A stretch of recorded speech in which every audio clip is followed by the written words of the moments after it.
Very impressed by all the speeches. I've learned a lot, which is great, and of course very honored to be here at the Overseas Student Association. I did prepare a few words. I rarely write anything down, but in this case I thought it was quite important, and I wanted to prepare some words.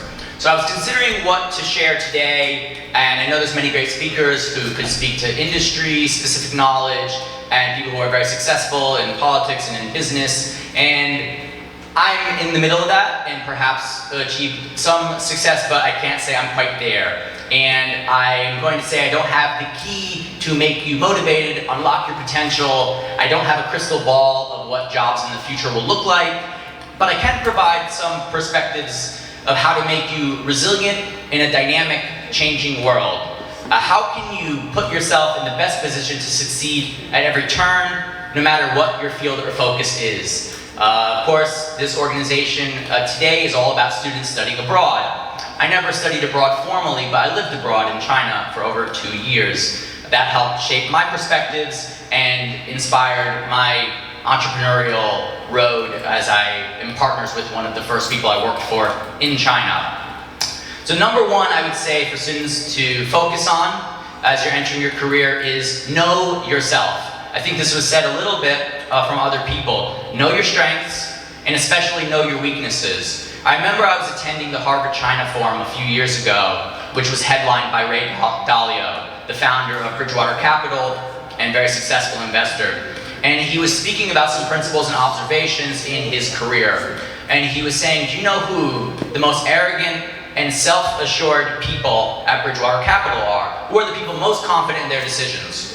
And he said it's not himself, it's not the senior executives, it's the first-year analysts, who all have 4.0s from Harvard and Yale, have never had to be in their life, have never been wrong in their life, and they think they must always be correct, because that's what their entire life and training has taught them. He says after 6 months, after being told how terrible and dumb they are, half of them leave.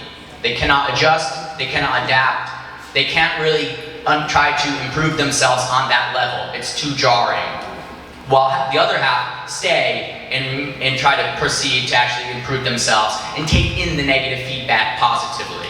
So I say this, I tell this story, not because it's just a great story from Ray Dalio, but it also made me reflect on my life. And there was a period early in my career where I was also very incapable of analyzing my weaknesses and accepting them, or really recognizing them as true weaknesses. It's sort of one of these things where you think you're good enough, you've been successful, maybe you had good grades, maybe you went to a great college, and you think, even if I'm weak in something, it's fine because my other things are so good. But it's only when you start working in the field, and also, especially starting your own business, that maybe you realize just how bad you are, and that you're not going to succeed at every single step, and you really have to be looking inward in how you can improve yourself.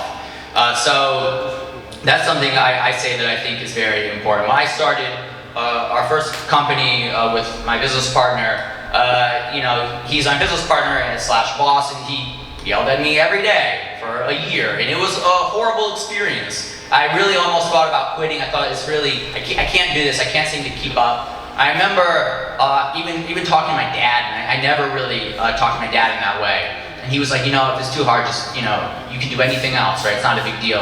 And it was almost the willingness for him to accept my failure, which I really couldn't accept for myself. I said, you know what, I appreciate that emotional support, but I need to push through. Everything that's being said, or everything that I'm doing wrong, I do get at a fundamental level is important.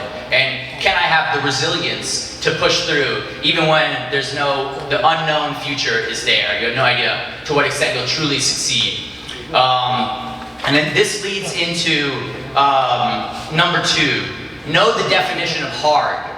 I remember before the company started, I thought no matter how hard it is, no matter how hard I need to work, that will not stop me.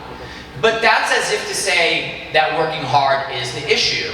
It's not the issue for anybody. I think everybody feels they're working harder. Everybody could push themselves to work more hours if that's all it took.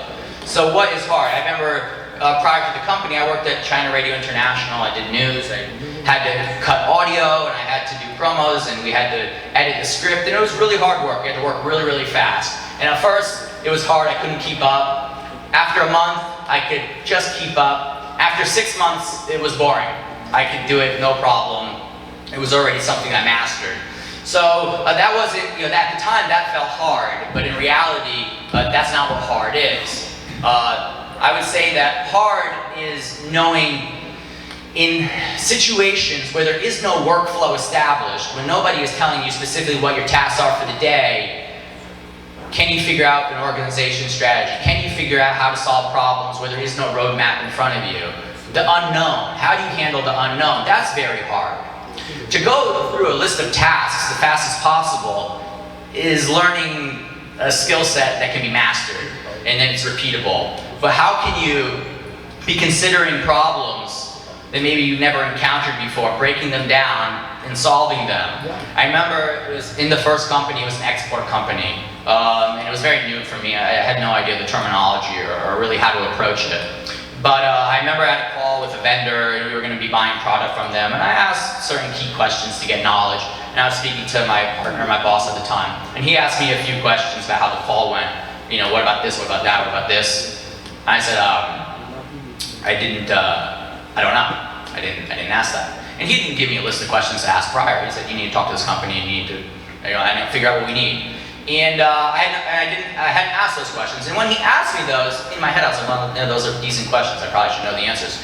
And he said to me, in a much more angry way, he said, Jonathan, can you know the answers to questions before I ask them? And it sounds almost ridiculous if you look at the words themselves, but if you truly care about having a good result, and if you truly view yourself as an independent thinker and problem solver, well, yes, you have to know the answers to questions before someone, quote unquote, above you or you're working with asks you that. What is your ability to consider the needs and goals of whatever task you're focused on? And you're really only as good as your ability to consider those things. So everything, as you learn and study, as much as it is you gaining knowledge, in certain senses, people can also build walls around themselves. As in the knowledge is just, this is all I can know. And then you have to raise your perspective to try to think, well, what do I need? Okay, there's what I know, but then, okay, what can I think of that maybe we don't know yet, or how can we approach it? So that was something I thought, when we have people we work with, everything, you can start to recognize that the difference in perspective in approaching problems and planning is oftentimes the difference between someone who is good and someone who will advance further in their career. Lastly, this would lead into always be learning. This sounds, once again, trite, cliched, but people can spend so much time to become great at one thing, to become an expert at one thing, that as the world changes, they may refuse to change with it. Because you work so hard to become great at this thing, and you're proud of it, and it's important, and people need it, but that will change. And for companies, it's very clear, oh, they need to pivot. Oh, their model's bad. Why didn't they improve? It's like people. People do it much worse than companies do. Companies think about this all the time, and some will change, some will not. People rarely think about it. They think, I need to go deeper, and this is what my job needs, and if I can become the best at this job, that would be it. But in reality, you're doing that job because your company needs you to do it. What if the company's needs change? What if the company pivots and, well, where are you? So you have to be not only able to learn, but viewing that as a positive, very willing to learn, excited to learn. Something new comes up, it's not a threat to you because you can master it, because you can learn it, no problem. Skills are methods for solving problems. So as long as you know how to approach problems properly, and then you have the willingness to learn the methods, you'll be okay no matter what happens. So I'm always impressed with people that do that readily and in advance of somebody telling them they need to learn a new skill set. And I try to do it myself with mixed success, but we're working on software, it's new for me, I need to learn AWS architecture, right? Certain kind of key things so I can understand the language, so I can communicate what we're doing. And sometimes you need someone to kind of push you over, and you're just sort of looking one way, and all you can do is look this way, and in reality there's this whole world next to you, and you just began the first step into learning a new skill set. You realize it's not that hard. You can learn the language, you can learn the skill set. You just have to understand that your comfort zone isn't necessarily everything. And as long as you have that willingness to learn, I think it will take you very far. So I didn't want to cover too much, but I did find this to be very important for myself.